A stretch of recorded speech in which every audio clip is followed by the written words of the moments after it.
A'udzubillahi minasyaitonirrajim. Bismillahirrahmanirrahim. Assalamualaikum warahmatullahi wabarakatuh.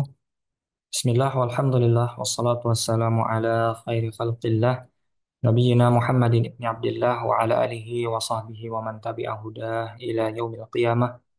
Nawaina ta'alluma wa ta'lima wa tadhakkura wa tadhkira wa naf'a wal intifa' wal ifadata wal istifadata wal hathala tamassuki bi kitabillahi wa sunnati rasulih والدعاء إلى الهدى والدلالة على الخير ابتغاء وجه الله ومرضاته وقربه وثوابه سبحانه وتعالى. Amma ba'du, kembali kita bertemu dalam lanjutan pengkajian pembacaan kitab Ayyuhal Walad, kitab yang ditulis oleh Hujjatul Islam Al-Imam Muhammad bin Muhammad Al-Ghazali, atau yang kita masyhur dengar dengan nama Al-Imam Al-Ghazali Hujjatul Islam, di mana kita telah ketahui bahwasanya penulisan kitab ini didasari oleh permintaan salah seorang murid beliau, yang mana dalam hal ini murid beliau yang sudah bertahun-tahun, bahkan mungkin puluhan tahun mengaji bersama Imam Al-Ghazali, menguasai berbagai macam ilmu pengetahuan, namun di dalam hatinya, dalam hati kecilnya, menyimpan sedikit keresahan dan ingin mendapatkan nasihat secara khusus oleh Imam Al-Ghazali dari sekian ilmu yang telah beliau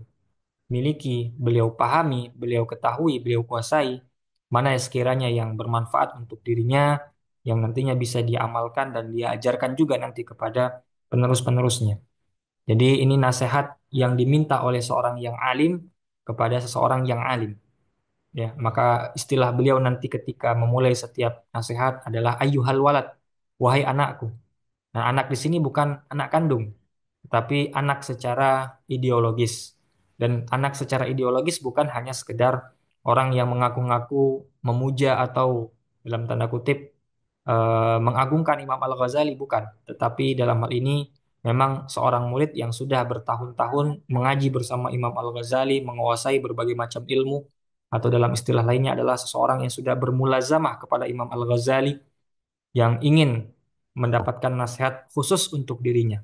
Karena sebagaimana yang telah kita kaji juga dalam pertemuan pekan lalu, kalau misalkan hanya sekedar sebatas nasihat, tentu kitab-kitab Imam Al-Ghazali yang lain sudah cukup sebagai nasihat untuk dirinya. Tapi beliau hanya ingin ini nasihat secara spesifik untuk dirinya, ya, yang khusus Imam Ghazali berikan untuk dirinya, sehingga nanti beliau merasa bahwa nasihat ini bisa beliau amalkan lebih baik, seperti itu. Jadi itulah beberapa alasan di antara penulisan kitab Ayyuhal Walad ini, dan kenapa dinamakan Ayyuhal Walad seperti yang kita telah jelaskan tadi.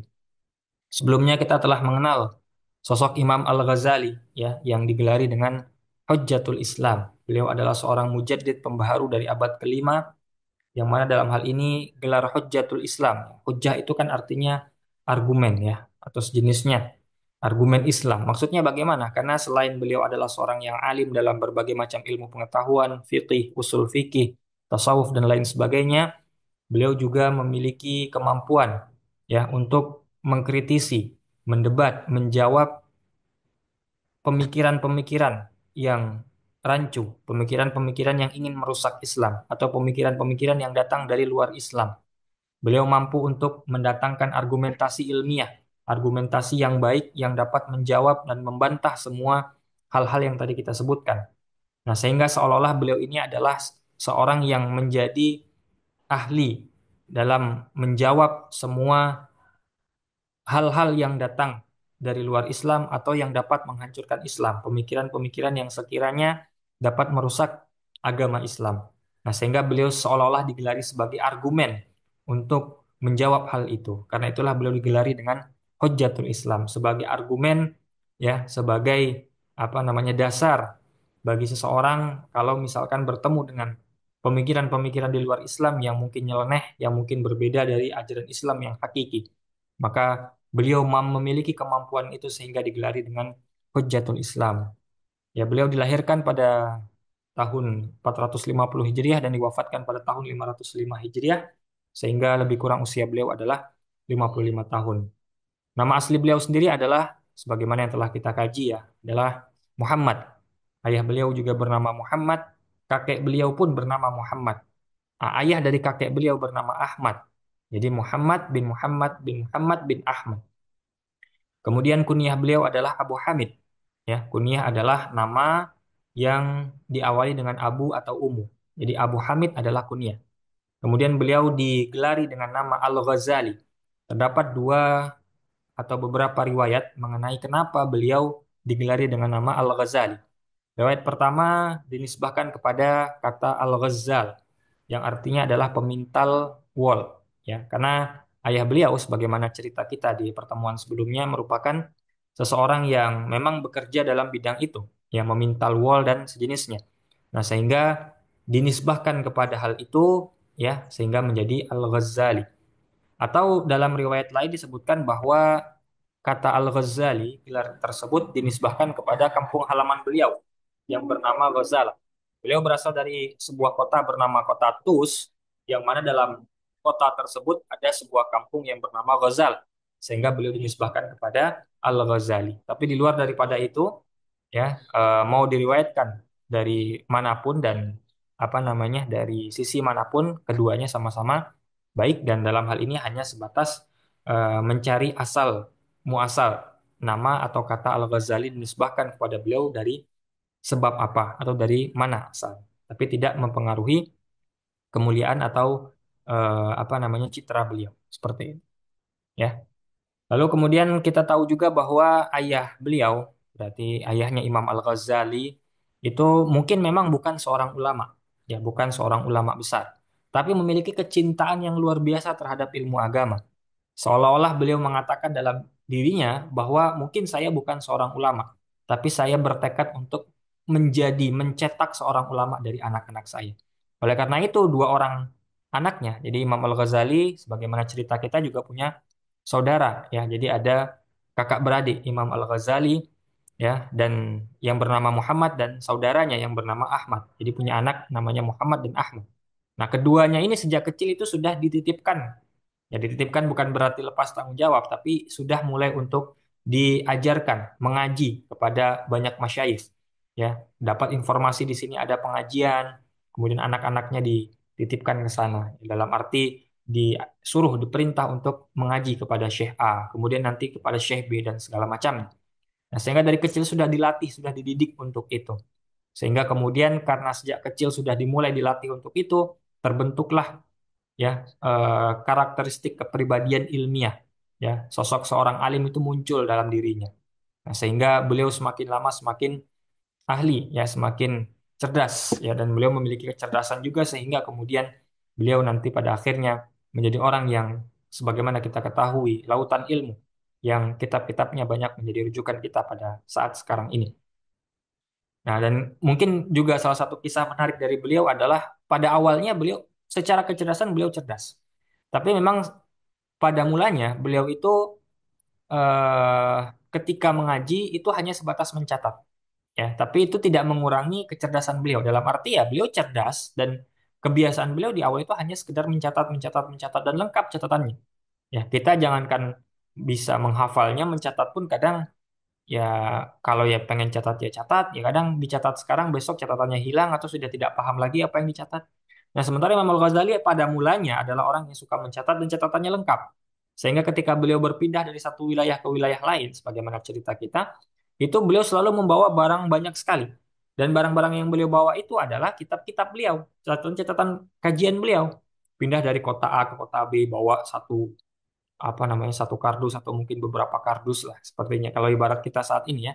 Sehingga pada suatu ketika beliau itu dicegat oleh apa begal atau perampok, kemudian barang-barang beliau itu diambil oleh perampok ini dan beliau bersedih saat itu dan mengikuti perampok ini, salah satu riwayatnya, dan beliau dapat hidayah dari seorang perampok, dari seorang begal.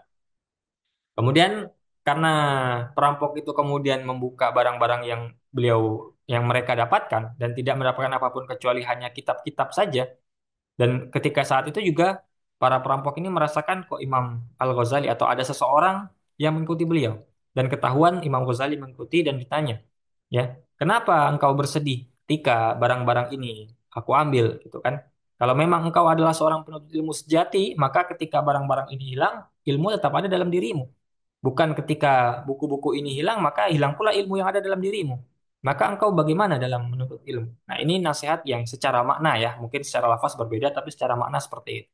Yang kemudian mengubah hidup Imam Al-Ghazali, ya, yang mana setelah itu beliau tidak hanya sebatas mencatat, tapi juga menghafalkan apa yang beliau dapatkan dari guru-guru beliau. Nah, itu menjadi seorang yang lebih luar biasa lagi. Jadi, hikmah itu bisa datang dari siapa saja, ya, tergantung kita mau menerimanya atau tidak. Terkadang kita sudah melihat sosok duluan, ah si Fulan baru keluar dari penjara sosok memberikan nasihat. Nah, itu kan kadang kita belum menerima nasihatnya tapi sudah melihat sosoknya dulu sehingga ya nasihat nggak akan bisa kita dapati. Tapi berbeda dengan Imam Al-Ghazali, meskipun seorang perampok itu menyadarkan beliau justru.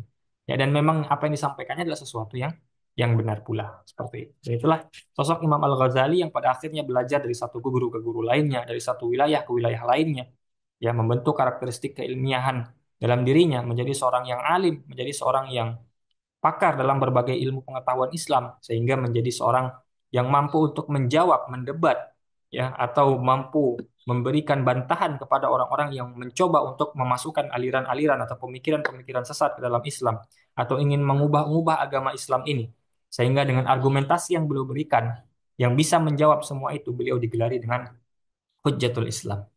Dan kembali kalau kita membaca apa yang sudah kita kaji sebelumnya ya bahwa pada akhirnya beliau menjadi orang yang besar, lalu kemudian memiliki banyak murid dan salah seorang murid beliau yang senior yang sudah mengkaji kepada beliau bertahun-tahun ingin meminta nasihat kepada beliau secara khusus untuk dirinya.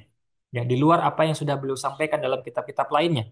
Nah, sehingga pada akhirnya Imam Al-Ghazali menyetujui karena sang murid sempat berkata kepada gurunya karena ingin mengamalkan salah satu hadis, ya Allahumma inni a'udzubika min ilmin la yanfa.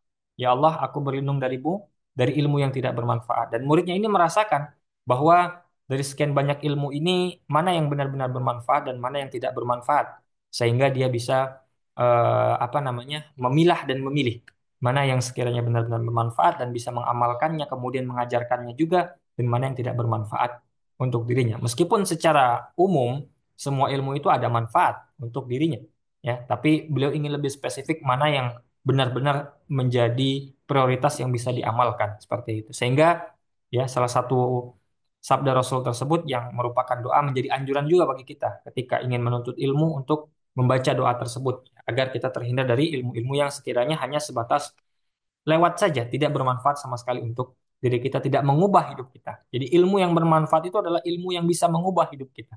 Kalau kita datang ke pengajian, datang ke rutinan, datang ke majelis ilmu, kemudian kita pulang tidak merasakan perubahan apapun dalam diri kita, maka ya ilmu tersebut tidak bermanfaat bagi kita.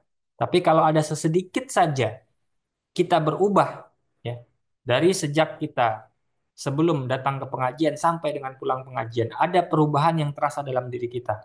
Perubahan dalam bentuk apapun, tentunya ke arah yang lebih baik, maka disitulah baru ilmu itu tadi bermanfaat. Karena itu kita dianjurkan untuk selalu berdoa, Allahumma inni a'udzubika min ilmin la yanfa' wa qalbin la yakhsha wa amalin la yurfa' wa du'ain la yusma. Ya Allah, aku berlindung kepadamu dari ilmu yang tidak bermanfaat, dari hati yang tidak bisa khusyuk, dari amalan-amalan yang tidak diterima, ya, dan dari doa-doa yang tidak didengar. Dalam riwayat lain, Allahumma anfa'ni bima 'allamtani wa 'allimni ma yanfa'uni wa zidni ilma. Ya Allah, berikanlah manfaat kepadaku dari apa yang Engkau ajarkan kepadaku, dari ilmu yang aku dapatkan, berikanlah ilmu tersebut menjadi manfaat untuk diriku.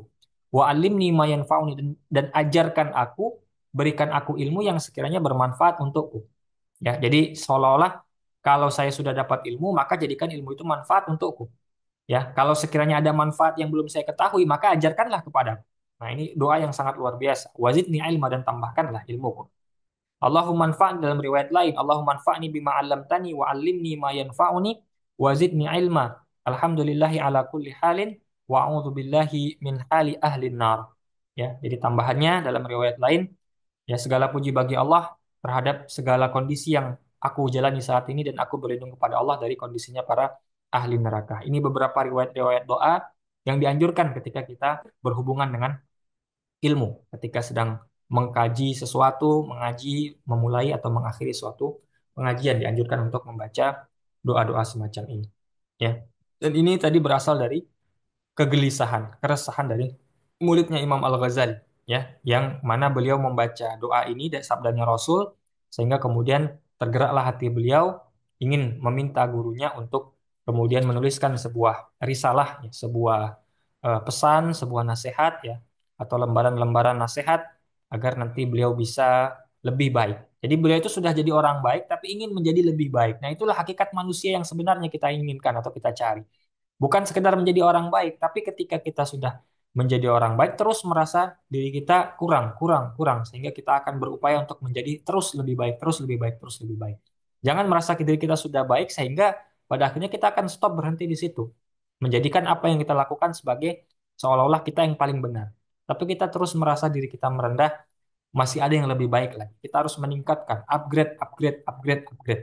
Bukan malah sebaliknya, ya. Sedangkan begitu-begitu saja sudah tidak cukup, jadi tidak ada upgrade tidak cukup, apalagi kalau kita sampai downgrade, sampai semakin buruk, semakin buruk. Nauzubillahi min dzalik. Nah, sehingga mendengar semua itu, kemudian Imam Al-Ghazali akhirnya mengiyakan, ya, mengamini apa yang diinginkan oleh muridnya tersebut, ya, dan ditulislah lembaran-lembaran yang berisi nasihat yang pada akhirnya nanti dikumpulkan dan menjadi sebuah kitab yang diberi judul dengan nama Ayyuhal Walad, yang artinya wahai anakku. Dan tadi kita sebutkan, ya, anakku bukan anak kandung saja, tapi anak secara ideologis, ya, secara pemikiran, ya, dan anak yang sudah bertahun-tahun mengaji dengan beliau. Ya, kalau saat ini berarti kita kan nggak mungkin mengaji langsung dengan Imam Al-Ghazali, tapi mengaji kitab-kitab beliau. Jadi kita bisa masuk dalam Ayyuhal Walad ini, ya, sebagai anaknya Imam Al-Ghazali kalau kita rutin mengaji kitab-kitabnya Imam Al-Ghazali, memahami pemikiran beliau, kemudian menggunakan pemahaman beliau untuk keseharian kita dalam sisi amaliyah, ya, ataupun dalam sisi nantinya berargumen, berdebat dengan kelompok-kelompok lain, sehingga kita disebut sebagai anak ideologis, ya, karena kita nggak lahir dari apa namanya keluarganya Imam Al-Ghazali, dan kita pun juga bukan dalam arti muridnya beliau, tapi kita bisa menjadi anak secara ideologis ketika kita mengkaji, kemudian mengamalkan, ya, memahami apa yang dituliskan oleh Imam Ghazali dalam kitab-kitab beliau yang sangat banyak sekali. Yang bahkan kalau seumur hidup kita ngaji dengan kitabnya Al-Ghazali itu saja belum tentu cukup usia kita. Kalau kita serius dalam mengkaji. Nah, maka karena itu sekarang kita akan masuk kepada untayan-untayan nasihat yang diberikan oleh Al-Imam Al-Ghazali kepada salah seorang murid beliau yang sudah bertahun-tahun, bahkan mungkin puluhan tahun bermulazamah dengan beliau. Apa kata beliau? Qala al-musannif rahimahullah taala, nafa'ana Allah bi'ulumihi wa bi'ulumi masyayikhina fid dharain. Amin. Bismillahirrahmanirrahim. Ya, jadi tetap beliau memulai dengan basmalah karena ini merupakan suatu kebiasaan dari para ulama, kebiasaan dari para penulis-penulis kitab ketika memulai sesuatu mulai dengan basmalah. Kenapa? Karena satu, iktidaan bil kitabil aziz, Al-Qur'an memulai dengan basmalah, sehingga kitab-kitab yang lain pun dimulai dengan basmalah. Yang kedua, amalan biqauli SAW, mengamalkan sabda Rasulullah, kullu amalin dibalin la yubda'u fihi bi bismillahirrahmanirrahim fahuwa aqta. Ya, setiap sesuatu yang sekiranya dianggap penting oleh syariat, dianggap baik oleh syariat, dan sesuatu itu tidak dimulai dengan basmalah, maka akan berkurang atau terputus berkahnya. Maka agar tetap menjaga keberkahan daripada penulisan kitab ini dan pembacaan kitab ini, maka dianjurkan dan beliau pada akhirnya memulai dengan menulis Bismillahirrahmanirrahim di awal kitabnya ini. Ya'lam ayyuhal waladu wal muhibbul aziz. Ketahuilah wahai anak, ya, wahai anakku, ya, wahai seorang pecinta yang mulia, ya, pencinta Allah Subhanahu wa taala, orang yang mencintai Allah Subhanahu wa taala. Atalallahu baqa'aka bi ta'atihi wa salaka bika sabila ahibbai. Jadi beliau mendoakan murid beliau ini, semoga Allah memanjangkan umurmu dengan ketaatan, ya, wa salaka bika sabila ahibbai, dan menunjukkanmu jalan sebagaimana jalan yang telah ditempuh oleh apa namanya orang-orang yang eh, merupakan kekasih Allah. Ya, ini doa yang diberikan Imam Al-Ghazali kepada orang yang membaca kitab ini, secara khusus, secara spesifik kepada muridnya tadi yang meminta nasihat kepada beliau. Karena memang kita ketahui, ya, dalam beberapa riwayat dijelaskan, ya, sabda Rasulullah, khairun nas man tala umruhu wa hasuna amaluhu. Ya, sebaik-baik manusia itu adalah yang panjang umurnya, ya, tapi tidak cukup dengan panjang umurnya, melainkan juga apa? Melainkan juga baik secara amalnya. Jadi dua karunia, dua apa namanya, dua keutamaan, keistimewaan yang Allah berikan kepada seorang manusia, satu panjang umur, yang kedua adalah baik amalnya. Nah, kalau dua hal ini bisa disatukan, ya, maka dia adalah sebaik-baik manusia. Jadi karena itu ada orang yang mungkin, ya, salah satunya diambil, bahkan mungkin keduanya. Jadi yang paling sempurna itu apa? Umurnya panjang, kemudian umurnya digunakan untuk kebaikan. Nah, ada orang yang di bawahnya mungkin umurnya pendek, tapi ya setidaknya dengan umur yang pendek semuanya diberikan kebaikan. Itu level yang di bawah. Ada level yang sudah mulai buruk, ya. Umurnya mungkin diberikan panjang, ya. Jadi panjang umurnya, tapi sayangnya umur yang panjang dimanfaatkan untuk sesuatu yang tidak bermanfaat atau sesuatu yang buruk. Nah, yang paling jelek lagi apa? Yang paling jelek itu adalah sudahlah umurnya pendek, kemudian juga apa namanya secara perbuatan keseharian juga melakukan hal-hal yang buruk. Nauzubillahi min dzalik. Maka semoga kita termasuk ke golongan-golongan yang pertama atau setidaknya yang kedua. Yang penting adalah mau kita umur panjang ataupun umur pendek karena semuanya sudah ditetapkan oleh Allah. Yang penting panjang pendeknya umur kita itu semuanya kita lalui dengan hal-hal yang baik sehingga kita mendapatkan gelar khairun nas, sebaik-baik manusia. Ya, man tala umruhu, panjang umurnya, wa hasuna amaluhu. Selain panjang umur dan umur yang panjang itu juga digunakan untuk sesuatu yang baik. Ini dua manfaat, ya, dua anugerah, dua nikmat yang Allah berikan kalau bisa kita satukan menjadi suatu yang hal yang luar biasa. Jangan malah kita, ya, diberikan umur panjang, kita manfaatkan, wah umur saya masih panjang, saya mau itu dulu. Karena kita nggak pernah tahu sepanjang-panjangnya umur kita, kita kapan akan dicabut nyawanya oleh Allah. Itu kita akan nggak akan tahu. Ya, karena itu kita hanya bisa berusaha dari sekarang, kita melakukan amalan-amalan baik, semoga kita diwafatkan dalam keadaan yang baik pula. Amin, amin ya rabbal alamin. Karena itulah dalam Al-Quran, dalam surat Ali Imran ayat 178, ya, Allah berfirman, "Wala yahsabanna alladziina kafaru annama numli lahum khairul li anfusihim innama numli lahum liyazdadu itsma." Ya, janganlah orang-orang kafir, ya, orang-orang non-muslim itu menyangka bahwasanya umur mereka itu dipanjangkan untuk kebaikan mereka. Makanya tadi kita katakan, ya, sebaik-baik manusia itu selain umurnya panjang, tapi umur yang panjang itu digunakan untuk kebaikan. Jadi dua potong ini mesti harus beriringan. Dan yang lebih penting sebenarnya di poin kedua, ya, mengisi hidupnya dengan kebaikan ini. Meskipun tidak mendapatkan nikmat yang pertama, misalkan umurnya pendek, ya, tapi dengan kebaikan. Ya, tapi kalau yang mendapatkan pertama saja itu belum tentu baik, ya. Dalam arti baiknya tergantung. Maka bagi orang-orang kafir kok umurnya panjang-panjang, ya, umat Islam kok umurnya pendek-pendek. Bahkan kalau kita mengkaji, ya, dalam riwayat sirahnya para ulama, itu mungkin banyak para ulama itu yang hidupnya singkat saja, ya, 40 tahun, 30 tahun. Imam Al-Ghazali bahkan 55 tahun, Imam Syafi'i 54 tahun. Artinya usianya pendek sekali semuanya. Rata-rata usianya pendek, gitu ya. Nah, kenapa? Ya mungkin tadi, ya, dalam satu sisi bahwa untuk menyadarkan kita memang umur yang panjang itu baik, tapi yang lebih utama yang kita harus pikirkan adalah dari usia yang diberikan panjang pendeknya apakah kita sudah lakukan untuk kebaikan atau belum. Karena sepanjang apapun umur yang diberikan kepada kita, ya, kalau tidak dilakukan dengan kebaikan ya percuma juga, gitu ya. Maka jangan sampai kita kemudian muncul persepsi orang-orang baik itu umurnya pendek-pendek. Ya mungkin karena itulah nikmat yang Allah berikan kepada mereka.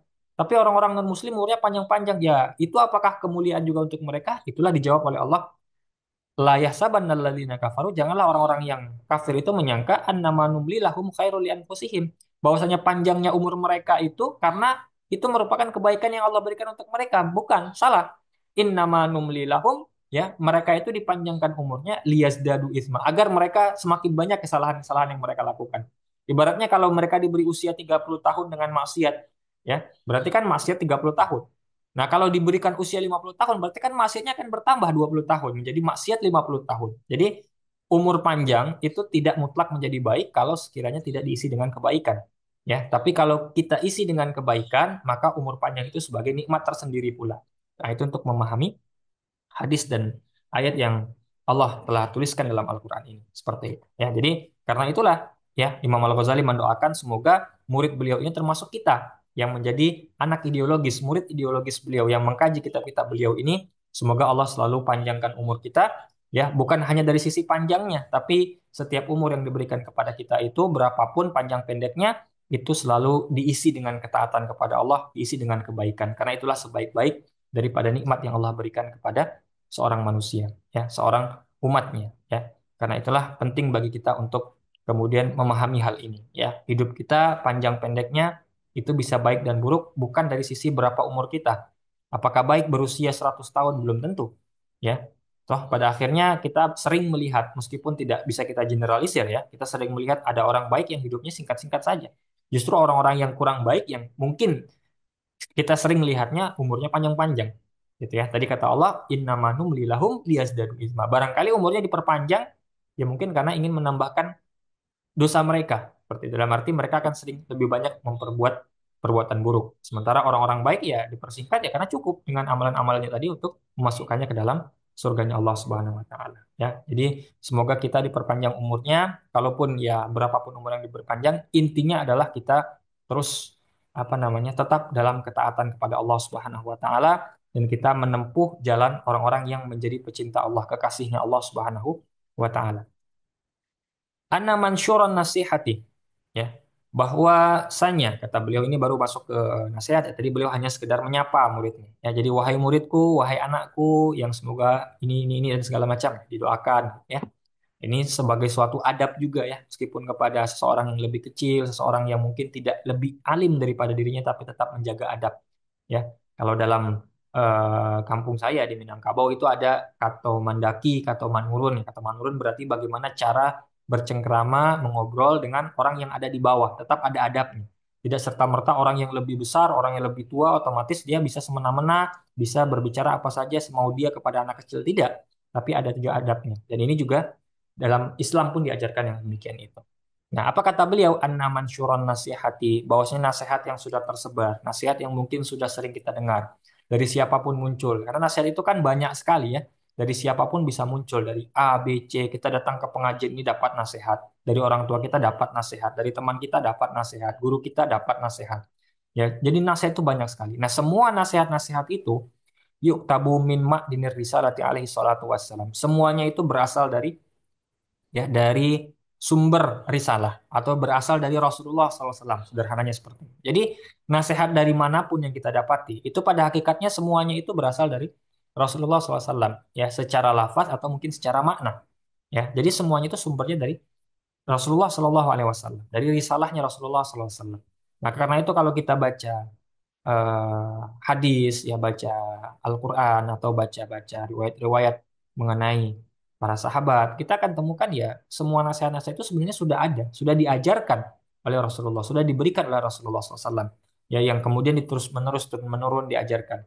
Bahkan yang muncul dari para tabiin, para sahabat, ini perkataan para tabiin, perkataan para sahabat. Meskipun secara lafaz tidak datang dari Nabi, tapi itu kan ajarannya Nabi. Nabi mengajarkan mereka ilmu pengetahuan, menjadi orang yang baik, adab yang sempurna, sehingga beliau para ulama ya atau para tabiin, para sahabat memiliki kesimpulan yang akhirnya menjadi ucapan beliau. Yang sumber ajarannya adalah dari Rasul gitu ya. Jadi tidak mutlak Rasul harus mengatakan itu baru dianggap nasihat. Tidak juga. Kadang Rasul mengajarkan sesuatu ditelaah oleh muridnya, diamalkan oleh muridnya sehingga pada kemudian hari muridnya akan atau dalam hal ini para sahabat ya, begitupun nanti para tabiin muridnya sahabat akan menyampaikan sesuatu yang secara lafaz tidak pernah disampaikan oleh Nabi, tapi secara kandungan nasihat itu diajarkan oleh Nabi. Ya, jadi diajarkan secara langsung. Karena memang tidak menutup kemungkinan seseorang itu akan menyampaikan sesuatu berbeda dari apa yang disampaikan gurunya. Tapi secara makna, secara kandungan yang diinginkan, nasihat yang terdapat di dalamnya itu sama secara makna. Ya, jadi semua nasihat yang kita temukan, entah itu secara lafaz dari Nabi ataupun tidak, tapi semua kandungan maknanya sudah diajarkan oleh Nabi, sudah disampaikan oleh Nabi dalam risalah, dalam hadis-hadis ya, ya yang kemudian nanti akan diriwayatkan oleh para sahabat, para tabi'in dan seterusnya. Nah, di sini menariknya, ya. Jadi beliau memulai dengan itu bahwa semua nasihat itu sebenarnya datang dari Nabi, ya. Jadi kalau mengkaji ilmu keislaman, kita akan dapati semua nasihat itu. Nah, makanya beliau katakan di sini, in kana qad balaghaka minhu nasihatun fa ayyu hajatin laka fi nasihati. Kalau engkau sudah ngaji sama saya, ya, sudah mondok sama saya, sudah belajar hadis, belajar Quran, belajar ilmu agama Islam A, B, C dan semuanya, artinya engkau harusnya sudah dapat nasihat-nasihat itu. Ya, nasihat yang kau minta kepadaku. Sebenarnya engkau sudah dapati kalau engkau mengaji kepadaku. Ya, istilahnya seperti itu. Ibaratnya kan, kan sudah belajar nih, ya sudah mondok nih, ya harusnya kan sudah tahu gitu ya. Nah, kalau sudah tahu fa ayyu hajatin laka fi nasihati, lalu untuk apa lagi aku berikan nasihat, toh yang kemarin sudah cukup, ya. Wa illam tabluka, tapi kalau engkau belum mendapati, kalau merasa belum mendapati nasihat apapun, Fakuli maka katakan kepadaku, mada hasolta fi hadhihi sininal madiyah. Maka kemarin ini kamu ngapain aja? Nah, ini kritik Imam Ghazali kepada muridnya beliau pertama kali. Jadi dimulai dengan ketawaduan dan kritik kepada muridnya. Ya, kemarin kan kau sudah belajar berpuluh-puluh tahun dengan aku. Ya, kalau engkau benar-benar belajar, mestinya engkau sudah dapat nasihat. Kalau engkau sudah dapat nasihat, untuk apa minta nasihat lagi? Gitu ya. Tapi kalau selama ini engkau belajar main-main nggak dapat nasihat apa-apa, maka selama ini kau ngapain aja gitu ya. Nah, ini mungkin kepada kita juga yang di pondok sudah 6 tahun, 10 tahun. Mestinya kita sudah dapati nasihat-nasihat dari guru-guru kita, sudah lengkap untuk kehidupan kita. Tapi kadang kita masih merasa kurang nasihat, lah selama ini kita ngapain di pondok? Nah, seolah-olah beliau ingin mengatakan yang seperti itu. Nah, sehingga kemudian ini menjadi bahan renungan kita, ya. Maksudnya yang ingin beliau sampaikan apa oleh Imam Al-Ghazali, bukan beliau mengkritik muridnya dengan tegas seperti itu. Engkau selama ini ngaji main-main bukan seperti itu, tapi maksudnya bahwa sumber daripada nasihat itu adalah nasihatnya Rasulullah SAW. Dan nasihat Rasulullah itu sudah beliau ajarkan kepada muridnya. Hanya tinggal bagaimana beliau muridnya ini menyadari atau tidak apa yang sudah diajarkan. Jadi maksud beliau adalah coba engkau renungi lagi apa yang sudah engkau pelajari dariku. Nah, seolah-olah seperti itu ya. Coba engkau renungi lagi apa yang sudah engkau dapatkan dari aku, yang mana semua yang aku berikan kepadamu merupakan dari Rasulullah SAW. Nah, jadi ada satu dua nasihat yang sudah aku sampaikan dalam pengajaranku. Coba engkau renungi lagi, coba engkau lihat-lihat lagi, dan coba engkau dalami lagi. Dan engkau cukup dengan nasihat-nasihat itu pada hakikatnya. Gitu ya. Nah, ini kan sebenarnya bentuk ketawaduan beliau juga untuk apalagi nasihat. Toh pada hakikatnya nasihat sudah diberikan dan semua nasihat itu bukan dari aku, tapi dari Nabi Shallallahu Alaihi Wasallam. Nah, tapi dari sisi yang lain, juga merupakan kritik kalau selama ini nggak mendapatkan apapun dari apa yang aku berikan, maka selama ini kamu ngapain saja gitu ya. Jadi seolah-olah ingin memberikan membuka kesadaran dari seorang murid ya bahwa kita perlu untuk lebih apa namanya lebih aware, lebih perhatian terhadap apa yang disampaikan oleh gurunya dan mendapatkan nasihat yang lebih dari sekedar apa yang telah kita dapatkan sebelumnya. Seperti itu. Ayyuhal walad wahai muridku, wahai anakku, min jumlati ma nasaha bihi Rasulullah sallallahu alaihi wasallam ummatahu qauluhu sallallahu alaihi wasallam alamatu i'radillahi 'anil abdi istighaluhu bima la ya'ni. Nah, tapi beliau pada akhirnya kemudian memberikan nasihat berikutnya. Ya, nasihat berikutnya yang diberikan kepada murid beliau ini apa? Min jumlati ma nasaha bihi Rasulullah. Beliau menukil nasihatnya Rasulullah. Ya, nanti kita akan bahas juga secara riwayat. Ya, beliau katakan apa? Di antara yang merupakan nasihat Rasulullah SAW kepada umatnya adalah sabda beliau, alamatu i'radillahi anil abdi, tanda berpalingnya Allah dari seorang hamba, istighaluhu bima la ya'ni. Ketika seorang hamba sudah menyibukkan dirinya terhadap apa yang tidak bermanfaat untuknya. Atau Allah sibukkan seorang hamba untuk apa yang tidak bermanfaat untuk dirinya. Ya, baik, kita dari segi riwayat dulu. Memang kita harus apa ya dalam hal ini bersikap insaf, bijaksana. Kita harus jujur secara adil ya.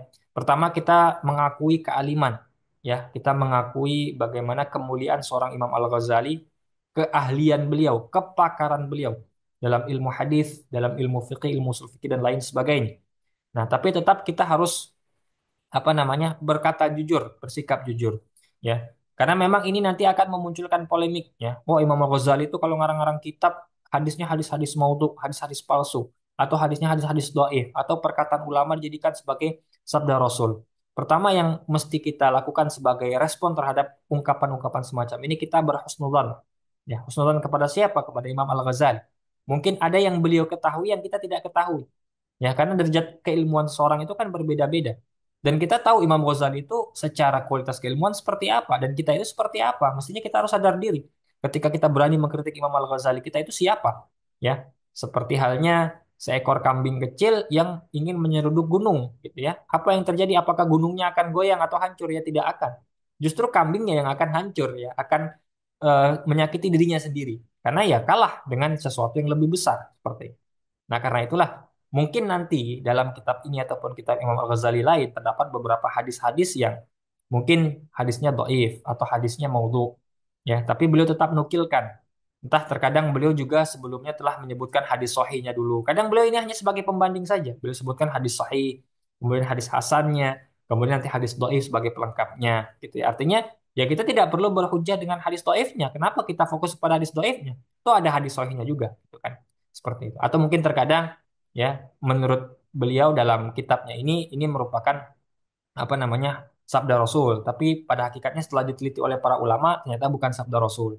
Tapi ya bisa jadi ya sabda Rasul itu bukan secara lafzinya, tapi secara maknanya mungkin. Dalam arti kita temukan hadis yang serupa, yang maknanya sama tapi lafaznya berbeda.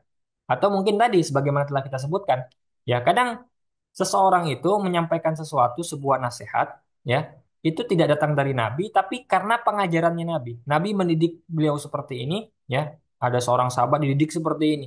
Kemudian nanti pada akhirnya menasehati muridnya yaitu seorang tabiin dengan nasihat yang secara lafaz tidak diajarkan oleh Nabi, tidak disampaikan oleh Nabi, tapi secara makna itu didapati dari Nabi gitu. Bisa jadi seperti itu. Maka kita hanya bisa berhusnudzan saja kepada Imam Al-Ghazali. Karena bagaimanapun secara keilmuan beliau luar biasa. Kita tidak ada apa-apanya. Maka kalau kita gampang ya mengkritik, kemudian kita juga ilmunya pas-pasan, bahkan sampai menghina itu naudzubillah min dzalik. Jauhi hal yang demikian. Nah, karena itulah kita sampaikan di sini secara riwayat, ya kita pun jujur di sini, ya. Setelah beberapa penelitian menurut riwayat yang kita dapatkan, kalimat alamatu i'radillahi anil abdi istighaluhu bima la ya'ni itu dia bukan dari Rasulullah SAW. Melainkan perkataan seseorang yang bernama Gharif Al-Yamani. Bahkan dalam riwayat lain yang saya temukan ini merupakan perkataannya Imam Hasan Al-Basri dengan redaksi yang berbeda. Alamatu i'radillahi ta'ala anil abdi ayyaj'ala syughlahu bima la ya'ni atau fi ma la ya'nihi. Ya, yang intinya secara hakikat sama tapi secara kandungan makna ini benar.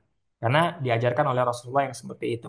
Ya, dalam riwayat hadis yang mungkin ini pasti hadis ya. Min husni islamil mar'i tarkuhu ma la ya'nihi.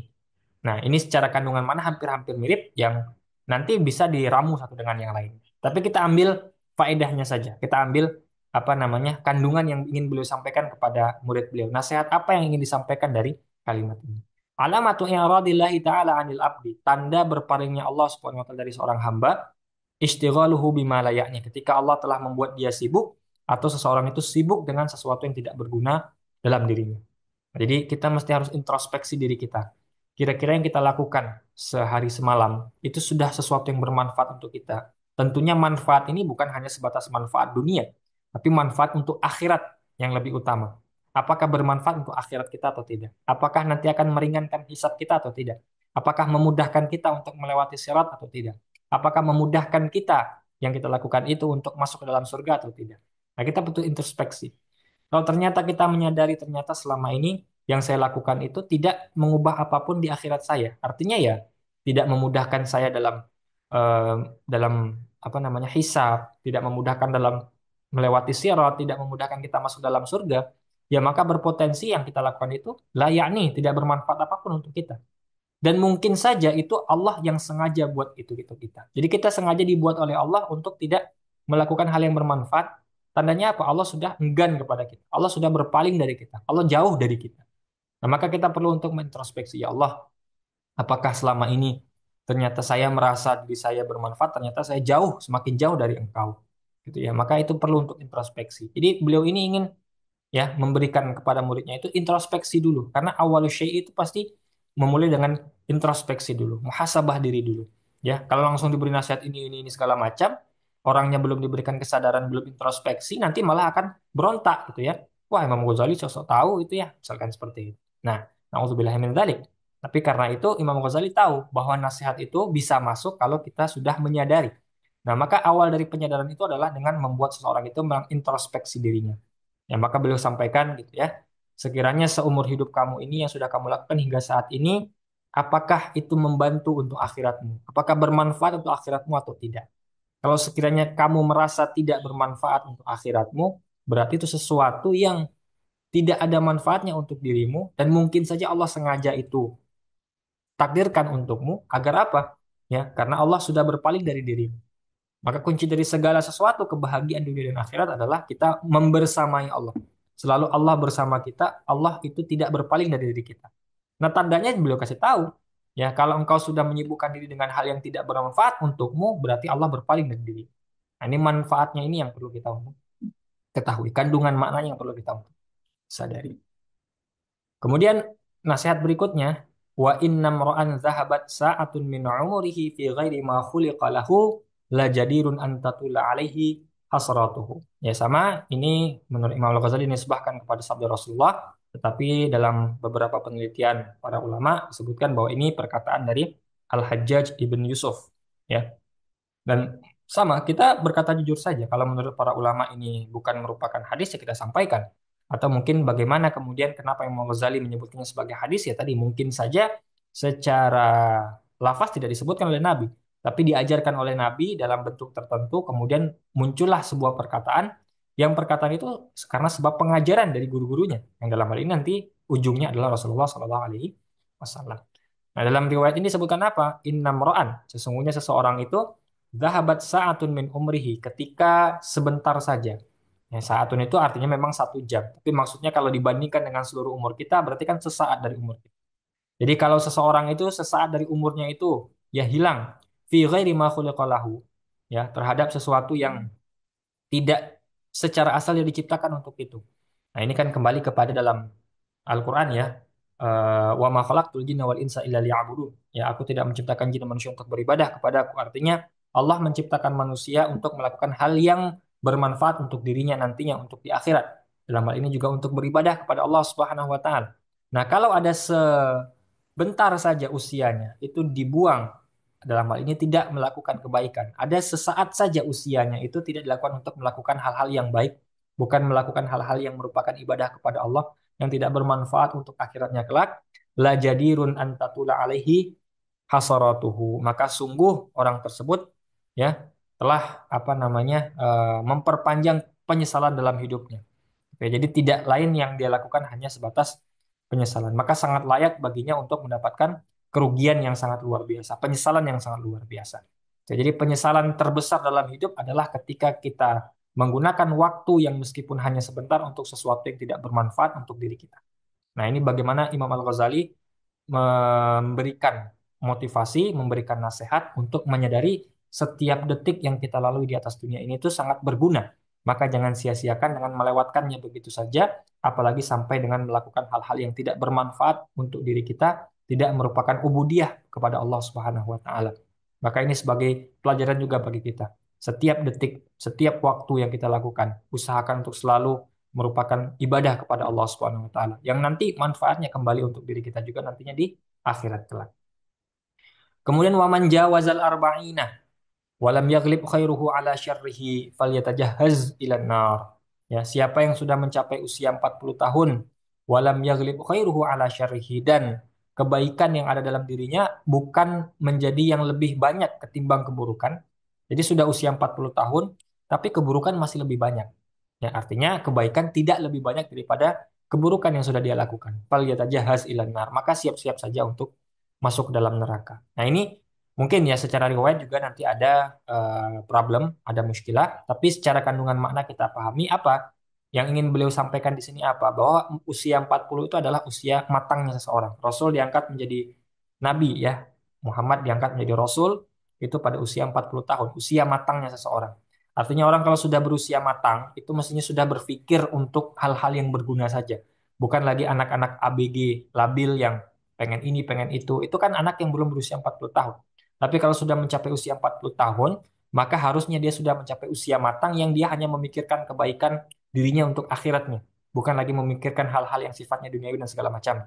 Maka kalau orang sudah mencapai usia 40 tapi pikirannya masih labil sehingga secara amaliyah masih banyak yang buruk ketimbang yang baik, ya maka persiapkan diri kepada neraka. Karena dalam hal ini dia dianggap orang yang ya tidak peduli sama sekali dengan akhiratnya, seolah-olah seperti itu. Karena orang kalau sudah usia 40 mestinya harus tersadar bahwa usianya tidak lagi lama, sudah melewati separuh dari usianya. Dia bisa dipanggil kapan saja. Ya, harusnya dia sudah mulai untuk menyadari hal itu sehingga umumnya orang kalau sudah mencapai usia 40 harusnya ya dia sudah lebih banyak kebaikannya ketimbang keburukannya. Di sini tidak disebutkan bahwa dia tidak lagi berbuat buruk karena bagaimanapun usia berapapun seorang manusia tidak terlepas dari dosa. Tapi bagaimana mengusahakan kebaikannya masih lebih banyak ketimbang keburukan yang masih dia lakukan saat ini. Karena kalau sudah mencapai usia 40, usia matang masih berpikiran labil atau masih banyak perbuatan maksiat-maksiatnya, maka seolah-olah dia sudah tahu bahwa usianya tidak lama lagi, tapi dia masih sengaja untuk melakukan hal yang buruk untuk dirinya, sehingga ya persiapkanlah tempatnya untuk di neraka. Seperti itu. Seolah-olah menyadarkan seperti itu bagi orang yang berusia 40 tahun. Maka di antara kita ini yang sudah berusia 40 tahun, mari renungi diri kita, ya. Seumur hidup kita dan bahkan mungkin seharian kita, ya keseharian kita di usia 40-an tahun ini, apakah sudah lebih banyak kebaikan ketimbang keburukan atau bagaimana gitu ya. Maka penting untuk kita menyadari hal itu. Tujuannya adalah kembali kepada diri kita juga seperti itu. Wa fi hadhihi nasihati kifayatun li ahli ilmi. Nah, cukuplah dengan tiga hal tadi yang disampaikan oleh Imam Al-Ghazali tadi, itu cukup sebagai sesuatu yang penting untuk dijaga bagi seorang penuntut ilmu. Jadi seorang penuntut ilmu, ya ketika sudah menjadi tiga hal ini, maka cukuplah bagi dia nasihat itu. Maka dia insya Allah akan menjadi orang yang lebih baik ketika dia mengintrospeksi dirinya, meresapi apa yang disampaikan oleh gurunya. Dalam hal ini adalah yang disampaikan oleh Imam Al-Ghazali dalam tiga perkataannya tadi, ya yang dinisbahkan kepada para ulama dan eh, sejenisnya. Nah, sehingga kemudian itu akan mengubah hidup seorang penuntut ilmu menjadi lebih baik ke depan. Oke, wallahu a'lam. Mungkin kita cukupkan dulu sampai dengan pertemuan kali ini. Kita lanjutkan pada pertemuan berikutnya. Semoga bermanfaat, semoga bisa dipahami dengan baik. Semoga apa yang disampaikan bisa mengubah hidup kita menjadi lebih baik dan kita bisa menambah hal-hal baik yang kita lakukan yang nantinya bermanfaat untuk akhirat kita. Amin amin ya rabbal alamin. Naktafi bihadzal qadar. Wassallallahu ala sayyidina Muhammadin wa ala alihi wasallam. Alhamdulillahi rabbil alamin. Akhirul kalam wabillahi taufiq wal hidayah. Assalamualaikum warahmatullahi wabarakatuh.